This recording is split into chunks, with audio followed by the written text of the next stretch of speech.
Muito bem. Eu queria que a gente começasse realmente a pensar em produção de textos, né? Sei que, no caso do Leopoldo, ele está aí, já tem uma baita de uma produção de um texto pela frente, então, ok, mas fora ele, eu queria que a gente pensasse aí, já começando a, enfim, pensar em artigos, a apresentação de resumos e textos em congressos, porque apesar da pandemia, os congressos eles estão acontecendo de forma online. Eu sempre coloco lá no grupo algumas referências aqui e ali. Hoje mesmo, eu não sei se eu coloquei no grupo, eu acho que eu coloquei, na verdade, na página do mestrado, mas depois eu vou colocar também lá no grupo um outro congresso que também está sendo online e também está com edital aberto para recebimento de, enfim, de textos e tal. A gente tem que começar a, a usar tudo isso que a gente tem lido para produção enfim, produção de novos textos, produção de conhecimento aí, né?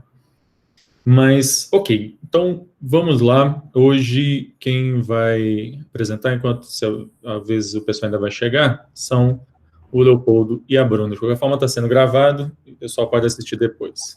Então, tem à vontade aí. Boa noite, eu sou a Bruna, como acho que todo mundo aqui me conhece, e a gente vai apresentar hoje o texto Intersexualidade e Direito à Identidade, uma discussão sobre o assentamento civil de crianças intersexuadas.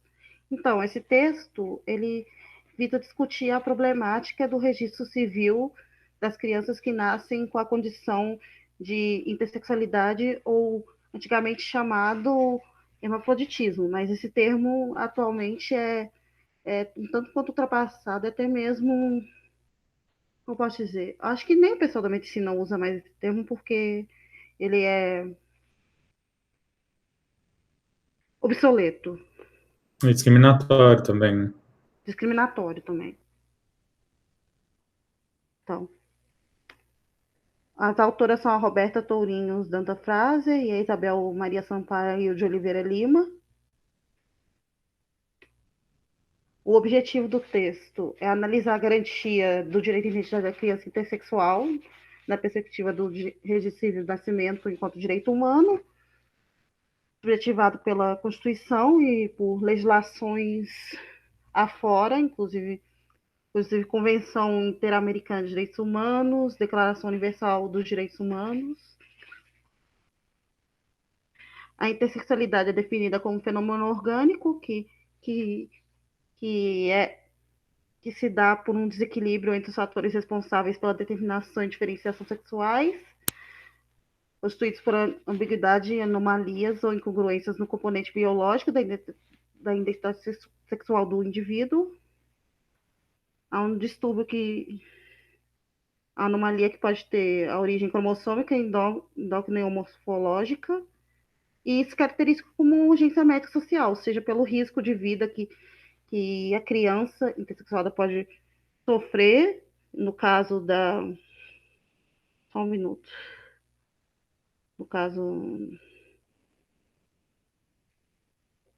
Nossa, eu esqueci o nome, mas em resumo, se você tiver esse transtorno o biológico, a criança pode produzir, ter deficiência, eu acho.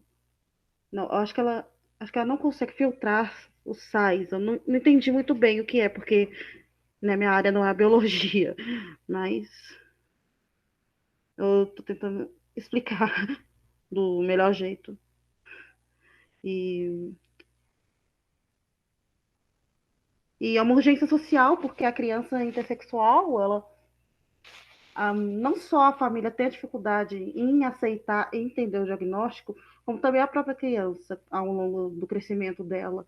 Ela vai se questionar por que ela nasceu com a genitália diferente, por que, quem é ela, por que ela não vai, por que ela talvez tenha genitália feminina e não vai conseguir ter filhos, por que, por que ela tem algumas características que são diferentes de crianças não intersexuais.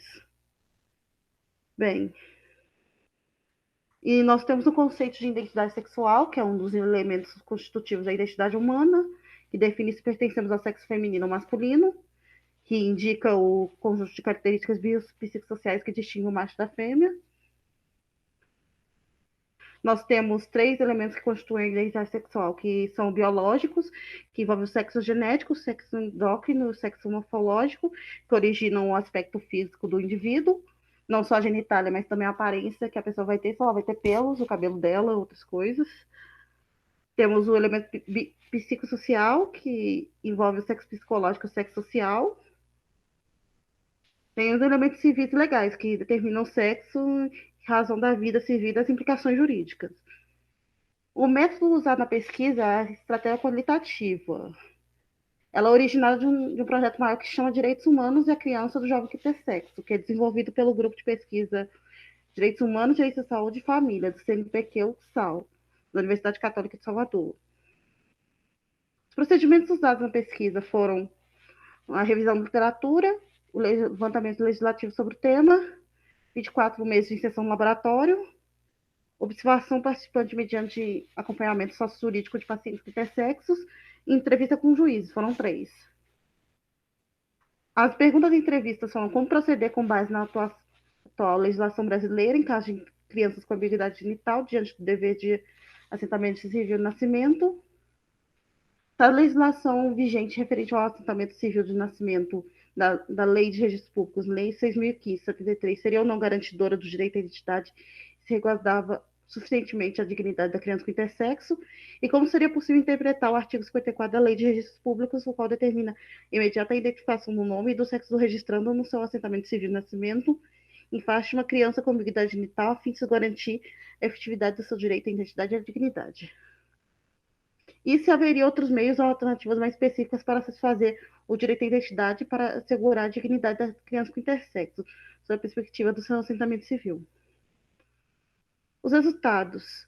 Como que a gente procede em casos de crianças com ambiguidade genital diante do dever de assentamento civil e nascimento? Você registra ela primeiro com um sexo que talvez não vai condizer com o que ela vai sentir quando ela crescer, ou você registra depois e ela fica um nada juridicamente? Porque se você não registra a criança, ela não vai ter documento, não vai ter CPF, não vai ter identidade, não vai ter nada. Consequentemente, ela não vai poder acessar o SUS, porque ela não vai poder ter cartão do SUS, ela não vai ter o direito efetivo dela de fato. E também houve uma ausência de consenso entre os entrevistados, tanto no modus operandi quanto nas justificativas para suas escolhas. Um dos juízes defendeu o retardamento do juiz até que haja o diagnóstico definitivo pela equipe multidisciplinar de saúde da criança. E 2 juízes defenderam o registro imediato da criança e a posterior retificação do registro civil. A discussão. O nome, enquanto importância sociocultural, a partir do momento que você escolhe o nome da criança, ele é carregado de significado, de historicidade, de cultura. A família, ela precisa conhecer o nome na doença que está enfrentando, que é mais fácil você lutar contra uma coisa que você conhece o nome do que contra o desconhecido. Na medicina, a intersexualidade tem 2 nomes, que é a anomalia do desenvolvimento sexual ou distúrbio da diferenciação sexual. Nas ciências sociais, o nome utilizado é intersexo e intersexualidade. Os impactos multidisciplinares do tratamento adequado. A resolução número 1654 do Conselho Federal de Medicina aponta que faz-se necessária uma conduta de investigação precoce em virtude da intersexualidade poder via se configurar uma urgência biológica e social, como eu já falei um pouquinho. Na biológica, há esse risco de vida, eu acho que eu estou começando a ficar um pouco redundante, desculpa. Na social, há os impactos psicológicos e sociais para o indivíduo e para a família. A resolução, ela estabelece como obrigatória a presença dessa equipe multidisciplinar. O objetivo principal da equipe não é apenas de descobrir qual a causa da doença do síndrome, mas sim obter uma definição racional sobre o sexo de criação mais recomendável para a criança, como que essa criança vai ser criada.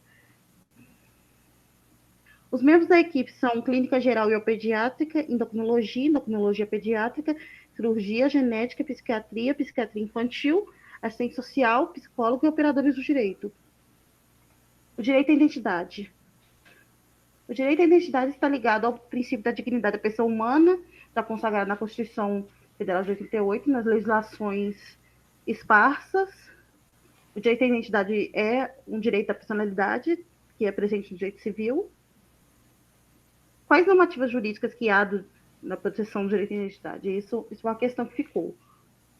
A Declaração Universal de Direitos Humanos, a Convenção Americana sobre os Direitos Humanos, a Constituição Federal de 88, Código Civil de 2002, a Convenção dos Direitos da Criança de 1989 e o Estatuto da Criança e do Adolescente, que data de 1990. Apesar de serem elementos fundamentais para a identidade do indivíduo, a obrigação da imediata indicação do sexo e da criança no registro civil é a barreira para muitas crianças intersexo, o que é um fato, porque vai que a criança cresce e se identifica com um gênero diferente do qual ela foi registrada. Eu cheguei a assistir o documentário chamado Miel, só que eu fiquei com muitas dúvidas enquanto assistia. Eu admito que eu ainda não consegui diferenciar se as pessoas intersexos são trans, de fato, ou se elas não são, porque eu acho que o Amiel também é trans. Eu admito que eu ainda estou um pouco confusa. Por fim, tem o desafio do assentamento civil de crianças intersexuadas. Bem, a identidade da pessoa constitui sua primeira inserção na cidadania e na vida relacional, é como uma criança se relaciona com o mundo, como ela exerce a cidadania dela. Há um direito da criança, ela ser registrada, e esse registro assegura direitos já estabelecidos e afirma o direito como indivíduo, como pessoa existente civilmente. E a lei que nós temos é a Lei 6.573, a Lei de Registros Públicos. E agora a fala passa a ser do Leopoldo. Obrigada pela atenção e boa noite. Obrigado, Bruna. Vocês estão me ouvindo? Eu tenho dúvida se o microfone funciona. Ótimo, tá, obrigado. Eu queria começar só apontando o que eu vejo, o que eu vi como um ponto positivo do texto e um ponto negativo para mim, tá? Sempre dentro da minha análise subjetiva. Eu acho que o texto atende muito ao que ele se propõe, ela sinaliza isso na conclusão do capítulo, que é um texto que tem o objetivo de provocar, de instigar a discussão, e é o que nós vamos fazer aqui, estamos fazendo aqui, mas sem dar uma resposta. Talvez as nossas discussões sejam nesse sentido de buscar uma alternativa para essa que é a tensão que existe no texto, que é de como garantir esse direito humano à identidade da criança trans diante de uma lei de registro público que exige que esse registro seja feito, em regra, num prazo de 15 dias, que é um prazo que é insuficiente para que, diante de uma criança, de um fenômeno de intersexualidade, se defina ou se encaixe essa criança na caixinha do homem, ou do menino, ou da menina. E daí vem um outro ponto que me deixou um pouco insatisfeito com o texto. Foi das autoras não terem se posicionado quanto ao enquadramento, à definição da intersexualidade. Está muito repetido no texto, em todo o texto, a abordagem da intersexualidade como anomalia. Será que essa é a melhor forma de tratar? É uma anomalia porque a gente tem outro referencial, porque o padrão é diferente, mas por que a intersexualidade seria anomalia e as pessoas ruivas, que alguns textos que eu vi, o percentual de ruivos e de intersexuais na sociedade está muito equiparado. Por que o intersexual é uma anomalia e o ruivo não? Sabe? Então, eu acho que esse seria um ponto que merecia ter sido abordado pelas autoras. E aí, dessa tensão a que eu me referia entre o direito à identidade dessa criança porque o texto fala e aborda especificamente de criança. Nós estamos falando de crianças intersexuais. Isso vai ter uma repercussão que eu quero puxar, que eu quero retomar lá na frente, tá? Como é que se garante o direito humano à identidade dessa criança diante, especificamente, da lei brasileira de registro público, que estabelece que o registro deve ser feito em X tempo, em um tempo que, como eu disse, é insuficiente para que o saber médico se posicione e se impunha sobre o direito. Daí, o grupo do qual as autoras são membros e de onde decorreu o artigo, promoveu entrevista com 3 juízes, como a Bruna citou, e a posição dos 3 juízes foi dois no sentido de que o registro deve ser feito imediatamente, ainda que posteriormente seja objeto de retificação. Lembrando que o artigo é de 2012, então a gente tem aí 8 anos desde que esse artigo foi escrito. A gente tem algumas alterações no ordenamento depois disso. Eu vou retomar isso lá na frente. E um juiz entendeu que esse registro deveria ser adiado para que só fosse feito, promovido, depois da definição médica.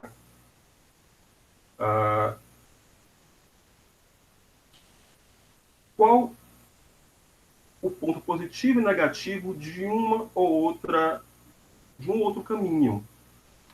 Se você não registra, essa pessoa acaba não podendo gozar de uma série de direitos que decorrem justamente do registro da sua existência civil. Se você registra e, no futuro, se entende que aquele registro não foi promovido do modo mais adequado, você, além de ter submetido essa criança a toda uma pressão social, psicológica, em torno de uma identidade que não seria dela, você vai ter o desgaste, ou teria, no ano que o texto foi escrito, todo um desgaste para promover essa retificação futura desse registro de nascimento dessa criança.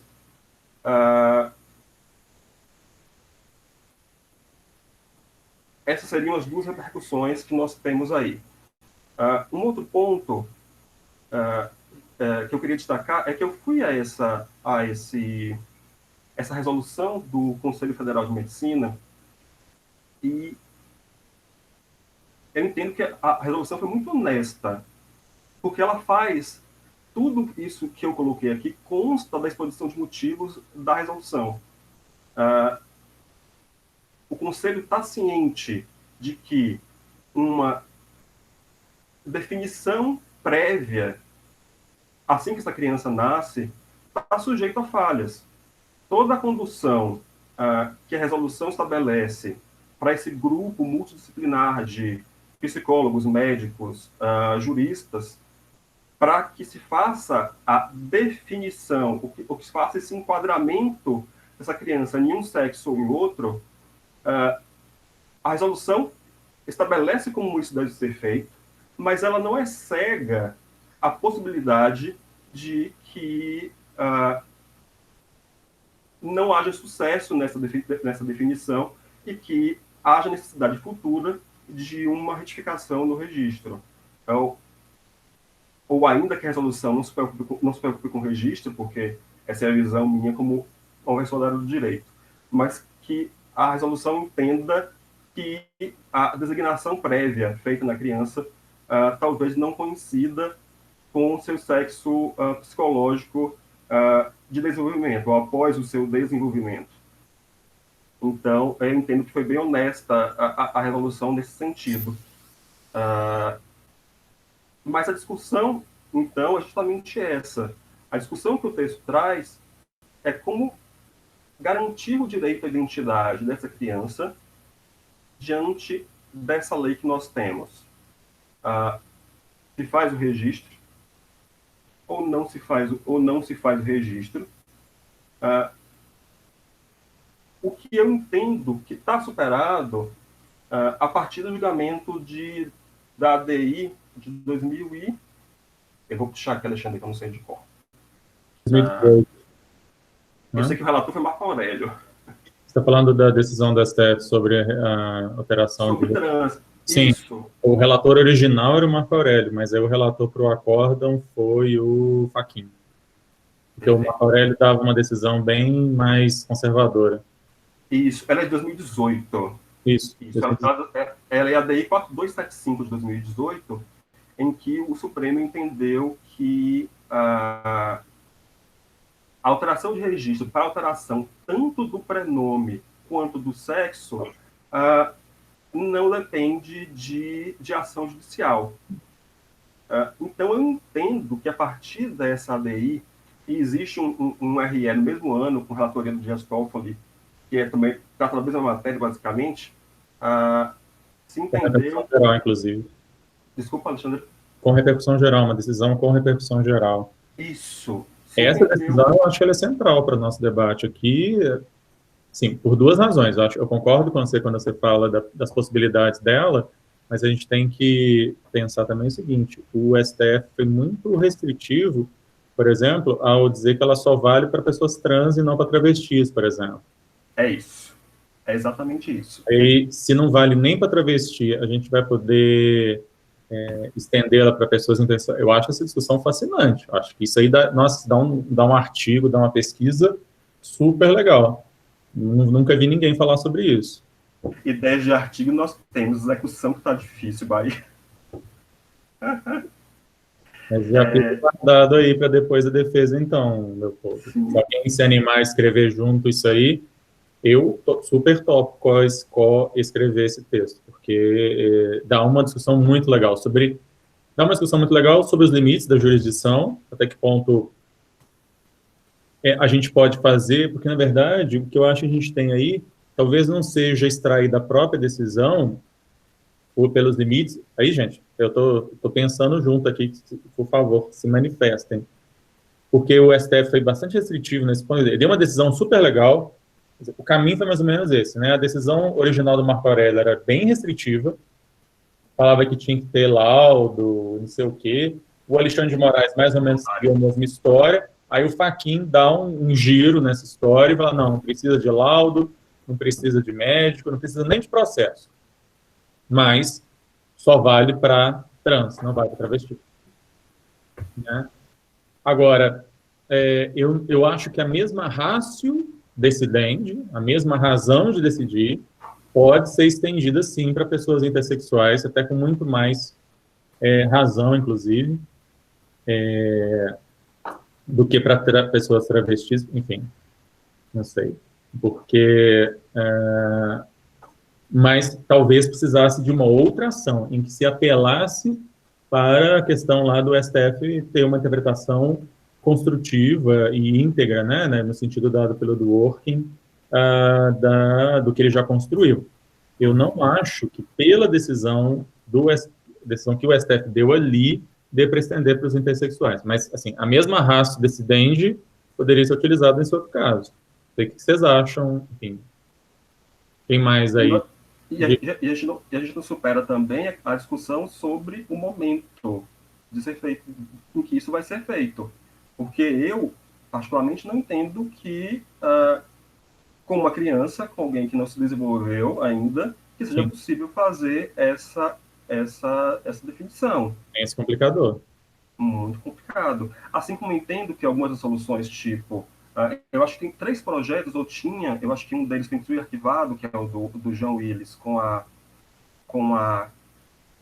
esqueci o nome com a Erika Cocai. O João Willis, o projeto deles foi arquivado? Foi arquivado, eu acho que... nesse texto, eu acho que ela já cita como arquivado. Não, mentira, não é nesse texto, é que eu li tanta coisa. No texto que eu li, já falava que estava arquivado. Enfim, mas... O Congresso não vai legislar sobre isso. Não vai.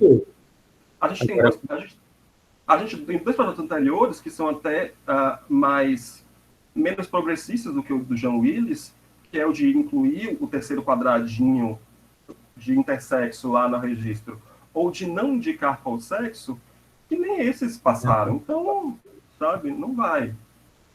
Então é isso, gente, vamos discutir. Pois é, alguém acha diferente aí, alguém consegue extrair da decisão do STF, acha que a partir da decisão do STF daria para defender que os intersexuais estariam abarcados na decisão do STF?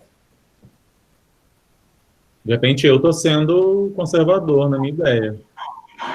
Alexandre, Camel, sou eu que queria falar mesmo? Não, só uma questão. É porque você tinha falado sobre... Eu não li a decisão, que eu já tinha vindo pro lado da medicina, né? Aí... Mas as travestis foram excluídas, assim, nominalmente? Sim, está expressamente dito na decisão que...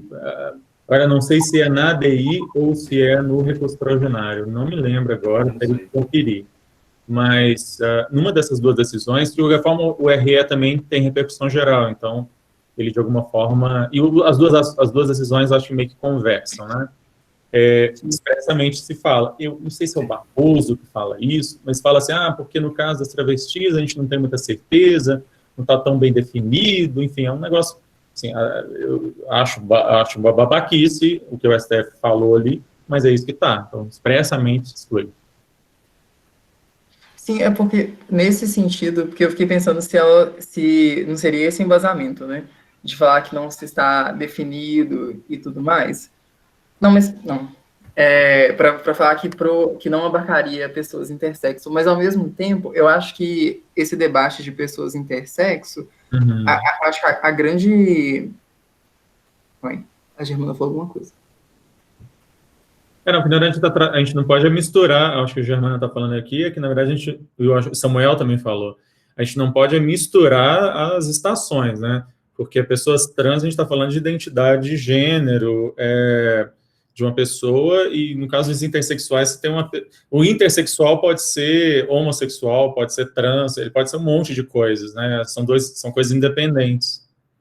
Sim, mas eu acho interessante, assim, que a grande, acho que batalha de pessoas intersexuais é a não obrigatoriedade de fazer cirurgias corretivas, assim, corretivas entre várias aspas, mas cirurgias estéticas de forma compulsória antes de ter determinada identidade de gênero.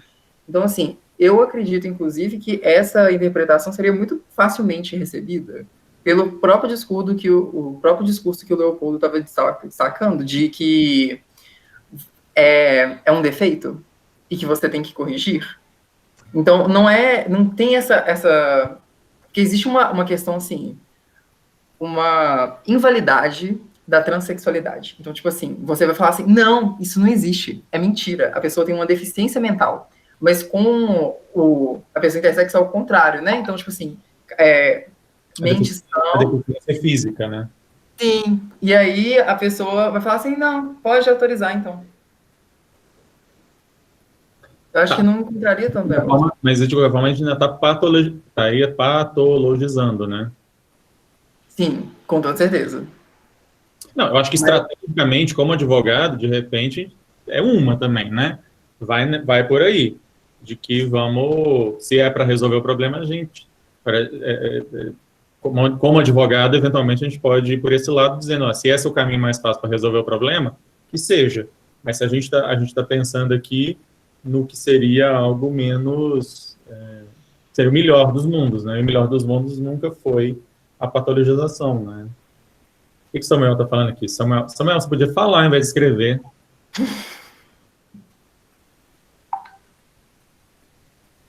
O Alexandre, porque eu já esqueci qual que era o teor da decisão, mas o advogado disse a ADI, sim, e ela é uma decisão atual, de 2019, e era exatamente sobre pessoa intersexual. Nesse aí, em específico, eu não lembro de todo o relatório, mas de outros que eu havia lido, os juízes fazem questão de pontuar que não é a mesma situação e que, portanto, são ritos completamente diferentes. Os argumentos também diferentes, mas nesse caso aí, por exemplo, o advogado usou a ADI. Só que eu não ele já argumentou em cima usando a decisão do STF da ADI 4275 e do provimento do CNJ. Isso mesmo. E ele foi bem sucedido? Autorizou, mas eu não sei se com base no fundamento do advogado, porque eu não baixei o processo. Essa é uma pesquisa interessante a gente fazer. Uma questão de colocação. Que ótimo que se dê. Eu não acho que a decisão da STF dê essa margem, não. Isso estou falando cá entre nós. Se eu fosse advogado da causa, eu ia falar que sim, tal, mas eu não acho que dê, não. Assim, o STF foi muito restritivo. Mas que ótimo, então, que tem dado. Você está falando, Alexandre, especificamente da diferenciação trans e... Intersexual. Ok, tá, entendi. Veja, eu acho que em algumas situações seria possível. Tipo, eu caí numa entrevista de uma mulher, acho que britânica, no site da BBC, em que ela se descobriu intersexual com 15 anos de idade. Criada como mulher, e por um acidente ela descobriu um câncer e eram os testículos. É evidente que a gente tem uma série de variações Sim. na intersexualidade. Talvez ela seja felizada de ser uma mulher, de ser fisicamente uma mulher também, tá? Bem, assim, foi o discurso no sentido do que nós temos na sociedade, tá? Desculpa, não foi exatamente o que eu penso, não, tá? Mas digamos que ela se apresenta fisicamente como uma mulher, apesar de, geneticamente, ela ser XY. Então, ela descobriu um câncer nos testículos, que estavam alojados, apesar de toda a aparência genital ser feminina, ela tinha os testículos acomodados no abdômen, e descobriu um câncer com 15 anos de idade, e a partir daí começou todo o tormento, porque ela até então sabia que era mulher, entendia a identidade perfeito. A identidade de gênero dela era mulher. Era perfeito? Tá, ficou melhor agora. E os problemas todos dela começaram a partir daí.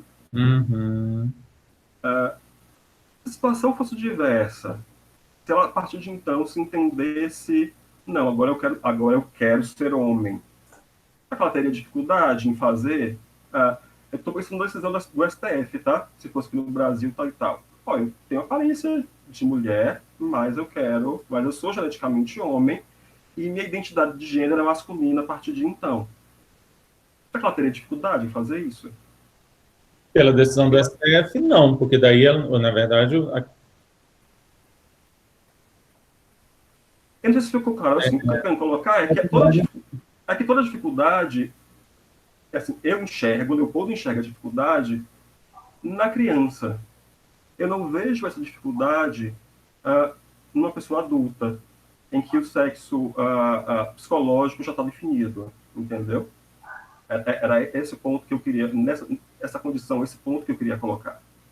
Mas de qualquer forma, a gente está falando aí que talvez o intersexual faria uma coisa meio bypassing, né? Ele fingiria que é trans para poder conseguir o mesmo benefício. Sim, o critério não é autoafirmação? Não é dependente da autoafirmação?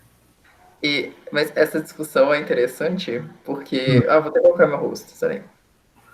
Essa discussão é interessante porque a gente está pensando no sexo biológico só como a carga genética. Porque, por exemplo, essa moça, ela provavelmente é... esqueci o termo, eu estava pensando nele agora. Mas é porque a testosterona não tem efeito dentro do corpo dela. Então, ela tem vagina, ela não tem útero, mas ela tem, assim, atributos sexuais característicos do sexo feminino. Então, assim, é mais complicado ainda, porque quando ela vai falar assim, não, assim, na verdade não é complicado porque no campo do direito a pessoa ia falar assim, XY, aí veja, né, tipo assim, bem simples, é no raciocínio bem assim, mas quando você pensa em intersexualidade, igual a Bruna tinha falado, existem vários componentes dentro do que a gente chama de sexo biológico, e não só o sexo, a carga genética, os cromossomos sexuais. Aí é interessante porque para uma pessoa leiga, se ela virasse e falasse assim, olha, eu tenho alteração corporal e tudo mais, mas veja, meu corpo, o sexo é totalmente feminino. Por exemplo, se ela tivesse feito uma cirurgia de extração desses testículos. Assim, a discussão vai um pouco mais ainda aprofundada, mas é só eu jogando lenha na fogueira mesmo. Nesse caso, assim, né, ela que devia falar, mas eu consideraria ela um homem, ela não, né, porque no caso, essa pessoa começa a se identificar, ela assume a identidade de gênero masculina, então seria um homem trans, mesmo que a carga genética seja XY, porque tem tantos componentes sexual, biológicos femininos. Mas eu acho que isso é só curiosidade, assim, que a gente fica assim, mas e se a gente calculasse tal variável? Pois é, e na verdade você tem, eu acho que talvez a grande dificuldade, porque se ela, na verdade, sempre se identificou como mulher e, ok, ela descobriu que tinha esses testículos, mas, ok, tá, tem testículo e tal, mas sou mulher, me identifico como mulher, tal, ela não teria problema nenhum. Ela poderia, inclusive, manter o testículo, ou tira, ou, enfim. A grande questão é se ela se identifica como um homem, né? Mas aí que tá, a identidade de gênero não é um negócio assim do tipo, tá, descobri um testículo, agora eu sou homem, né? Sim, claro. Alexandre. Mas desculpa, Samuel. Não, pode falar. Não, mas é porque uma das questões da intersexualidade é dos pais escolherem um sexo para a criança e não contarem para ela. Sim. E aí, eu acho que essa seria uma possibilidade da descoberta do testículo ser o gatilho, de falar assim, então é isso. Sim. Mas é interessante. Inclusive, só um parênteses. Se a pessoa descobriu que ela tem testículo e coisas do tipo, e não está causando nenhum tipo de problema, porque no caso dela ela tinha câncer, né? Não tira, gente, nunca tira. Não corta nada, deixa a pessoa lá, porque o corpo dela está funcionando. Inclusive, é a questão da pessoa ruiva, né? Que você tinha citado, que eu achei genial, assim, porque é uma variante biológica, e se é funcional, por que você está tentando alterar? Nossa, essa discussão vai longe, né? Porque passa meio... A gente tem um perigo danado de cair nessa coisa meio de eugenia mesmo, né? Porque ser ruivo é uma coisa totalmente recessiva, né? Inclusive, estão em extinção, inclusive. Agora, no caso de nanismo, por exemplo, né? É uma variação da espécie humana ou é uma doença, né? E aí a coisa vai longe. Eu acho uma grande questão no caso dos intersexuais são aquelas pessoas que, no final das contas, entendem que elas não são nenhuma coisa nem outra, elas são não binárias. E aí... Enfim, diga, Samuel. Então, esse é um outro fator que me chamou a atenção por conta da autora, porque ela utiliza esse termo 2 vezes, não sei quando, né? Que é indefinição sexual provisória. Ou seja, dando a entender que seria uma situação não permanente. Só que essa situação eu também corri durante a escrita do meu projeto, só que de forma oposta. Eu estava presumindo a existência de um desejo por manutenção de uma identidade intersexual, falando a grosso modo, desconsiderando que não são todas as pessoas que vão se sentir confortáveis nessa situação, né? Pelo contrário, há pessoas que vão desejar o enquadramento em uma dessas categorias aí, binária, homem, mulher, enfim.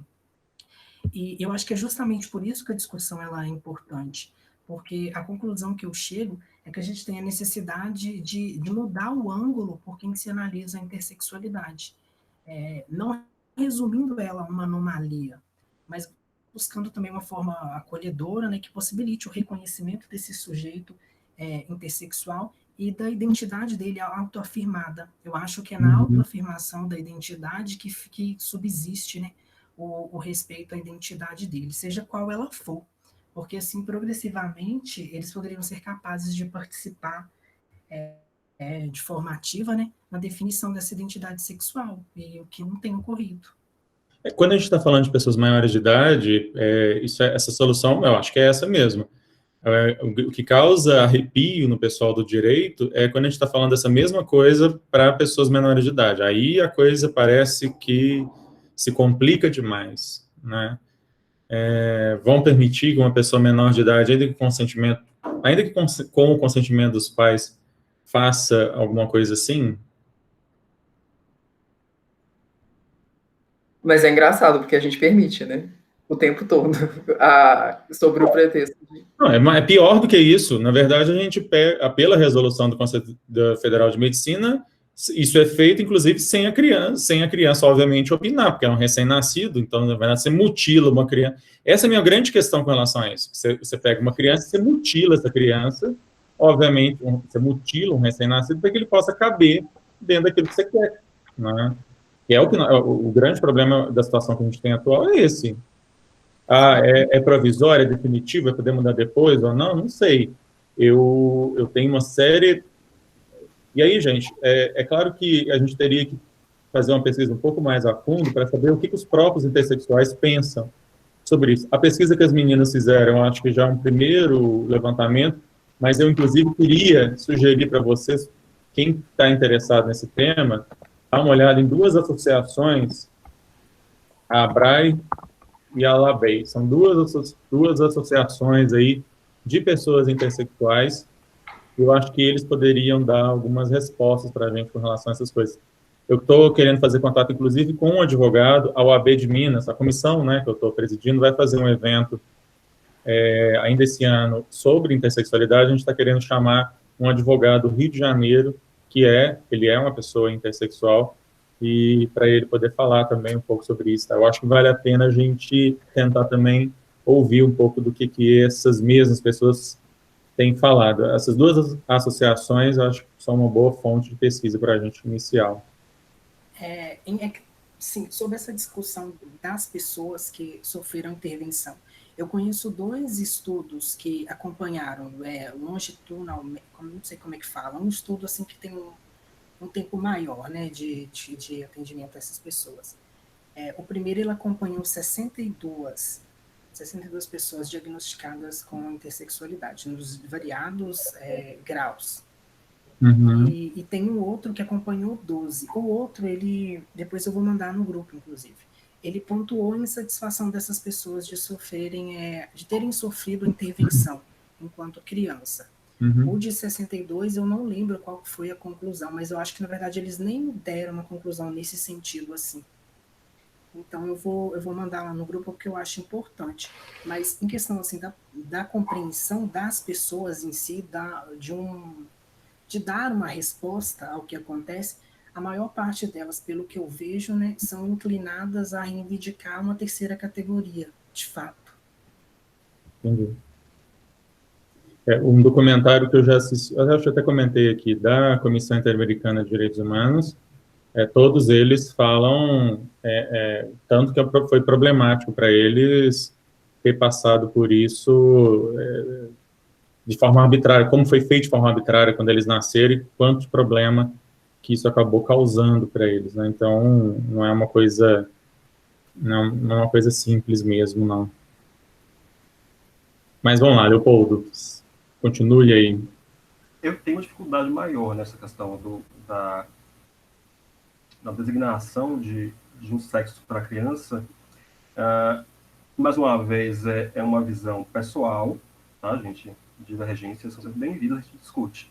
Mas, para mim, a dificuldade não estaria... a dificuldade maior estaria não em deixar ou fixar um terceiro quadradinho lá no registro, já que a discussão a gente está tendo essa, de fundo. É como essa questão da intersexualidade se relaciona com o direito. Eu não vejo problema, assim, eu não veria problema no terceiro quadrado.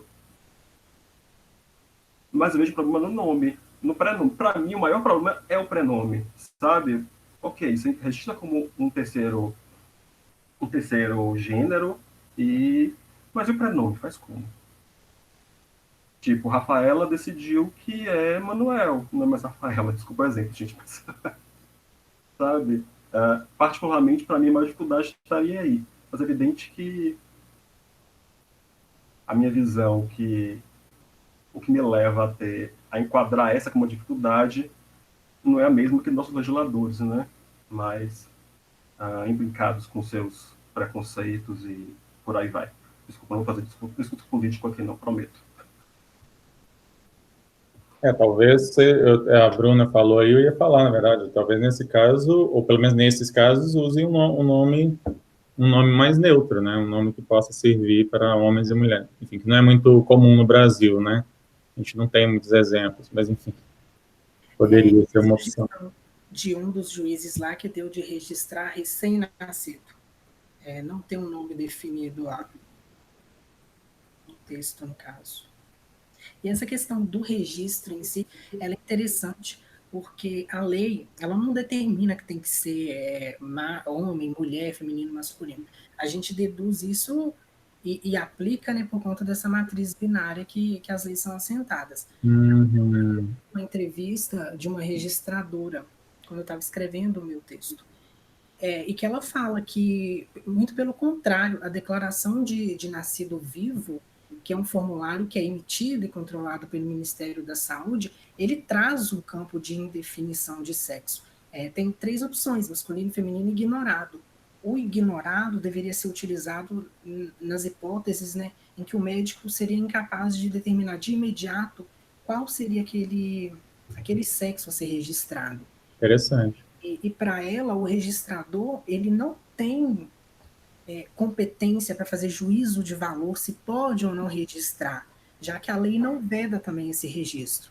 Ou seja, o registrador civil deveria mencionar no registro de nascimento que o sexo que foi indicado pela equipe médica não é possível de ser definido. Ou seja, ele não pode fazer valoração técnica, não nessa esfera registral.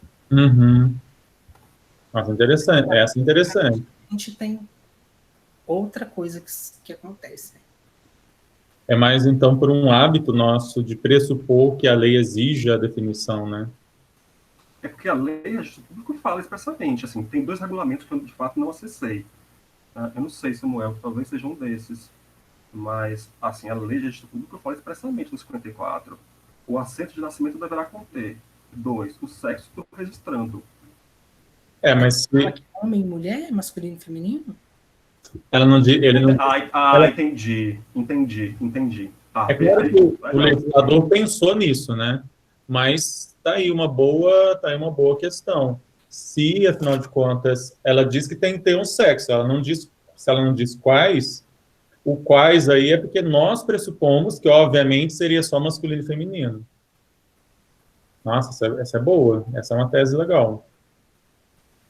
Deixa eu só pegar seu gancho, Samuel, não necessariamente querendo sair dele, tá, Alexandre? Mas, assim, no texto, um dos juízes fala que ele não indicava, ele tinha um acordo com a autoridade registral, ele não indicava, ele mantinha um controle dos registros com essa pessoa, do cartório, ele não indicava, ele não fazia indicação no momento do registro do sexo.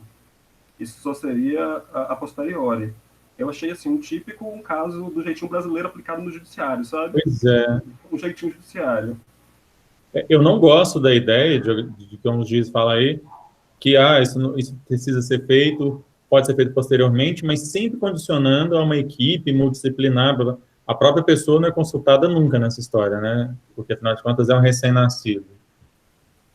E, eu não sei, eu gostei dessa ideia aí do sexo indefinido como algo que pode ser, afinal de contas, colocado no registro, já que eu estou dando uma resposta que a lei exige.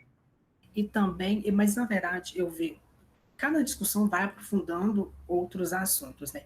Assim, para atender o agora, que é aquela pressão social de registrar e cumprir o que a norma determina, pode ser sim uma solução. Claro que disso iria sair inúmeras de problemáticas depois, né? Tá, você tem um gênero não especificado aí, mas isso vai repercutir em diversas outras esferas, porque a gente tem todo um sistema que é construído nessa matriz binária, né? Você tem que ser um ou outro.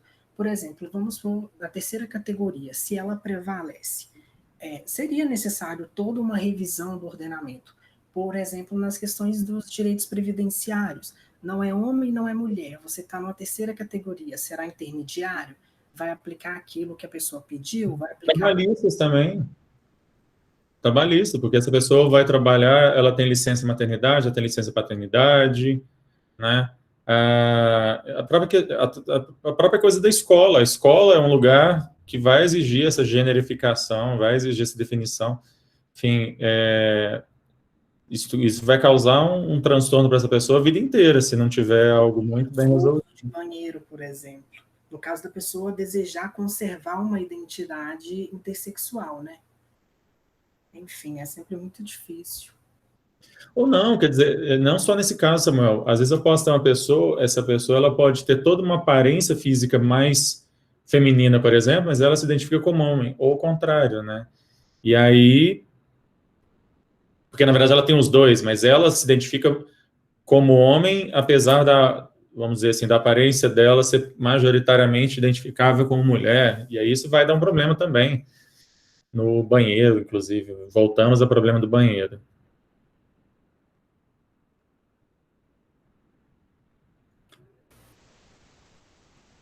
Eu adoro a Diga, Yasmin. Eu fiquei com uma dúvida que foge um pouco disso que a gente está falando. Quando a criança nasce e você faz alguma cirurgia para definir ou masculino ou feminino, sem consultar os pais, seria um tipo de violência obstétrica ou não teria nada a ver? Sei, cadê o pessoal da medicina para falar isso para a gente? Eu não sei se é um caso, se chama obstétrico, não sei, Carlos? Eu não sei, mas é uma questão interessante. Geralmente, um dos pais são comunicados, não necessariamente os dois. Isso é o que a norma... Não, eu tô falando que eu já vi relatos de falar assim, olha, conta o pai e a mãe, quando está no pós-operatório, não está sabendo disso, porque é imediato. Então, isso acontece. E, assim, tecnicamente é uma... É porque eu não sei, porque geralmente a gente usa violência obstétrica para a pessoa que está parindo, né? Tipo assim, é uma questão voltada para o trabalho do parto, mas que é uma violência, tipo assim, sem dúvidas, que está envolvida com o processo e tudo mais, Mas eu acho que a grande questão e o pior é que geralmente existe um aliciamento dos pais. Então você conta para eles o que está acontecendo, não dá a visão completa, porque você vai contar que o filho deles é imperfeito e que com um corte de tesoura e alguma linha você vai conseguir resolver isso num instante. E essa situação, alguns autores do direito apontam, inclusive, como um quadro, né, como uma violação ao corpo da criança, indo frontalmente ao que o ECA visa proteger, né, a inviolabilidade desse corpo, já que ele não foi consultado. A maior parte das vezes, de fato, não participam, ainda mais se for bebês. Pois é, ou seja, a gente está falando... e eu nunca vi esse pessoal fundamentalista que fala que tem que proteger a criança, não sei o que, falar disso, né? Porque, na verdade, isso é uma violência enorme que você está fazendo com um recém-nascido. Você está mutilando uma pessoa recém-nascida só porque você acha que ela tem que se encaixar em alguma coisa, enfim. Esse debate a gente já falamos aí algumas vezes sobre isso, né? Mas, enfim, de novo, é isso, né? Essa necessidade moderna de ter que enquadrar as pessoas em alguma das caixinhas. E com o perigo de tentar fugir e ir criando novas e também produzindo novas exclusões, né? Sempre assim. Por isso que eu acho que é extremamente perigoso essas discussões, que a gente nunca chega numa saída sensata. Difícil. Por isso que eu acho que para a gente produzir alguma coisa em torno disso, a gente precisa consultar mais o pessoal especializado nessas questões para a gente, enfim, também não reproduzir os nossos próprios preconceitos com relação a isso, né? Mas vamos lá. Leopoldo, ainda tem mais alguma coisa para a gente discutir? Como é que nós estamos aí? Não, do que eu pensei, não. Eu vou checar.